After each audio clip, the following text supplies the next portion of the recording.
বন্ধুরা, এই গরমের মধ্যে আমরা গানে যাচ্ছি কলকাতায়। দেখুন কি অবস্থা, গাড়ির ওপরে সব যাচ্ছে। দেখুন এই তো রাজুদা, দেখো মাথা পাগড়ি মেরে যাচ্ছে, মাওবাদী সেজেছে। আর এদিকে হচ্ছে গিয়ে এই ললিত দা, দেখো ইনি হচ্ছে গিয়ে ভোটের প্রচার করছে। আর এদিকে এই তো ঘটিয়া রানীর মাল, দেখো প্রসাদ বাবু কি করছেন। আর এই গরু শিল্পী, যে আমরা দেখেছি গরু শিল্পী, সেই গরু শিল্পী এই দাঁত বার করে আছে। দেখুন ও কি গায়ে, কম্বল গায়ে আছে দেখো।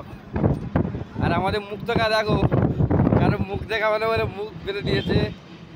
আর আমাদের এই তাপসদা বিড়ি খাচ্ছে। তাপসদা রোদের মধ্যে গিয়ে রান্না করে রেখেছে, হয়তো আমাদের খেতে হবে। আমরা সব যাচ্ছি একসাথে। এই পাদনি ঘাটা গেলাম, চলে যাচ্ছি আমরা গানে কলকাতার মধ্যে। কি গরমটা জানি না, আজকে কি গান করবো। হাই বন্ধুরা, ভালো থেকো।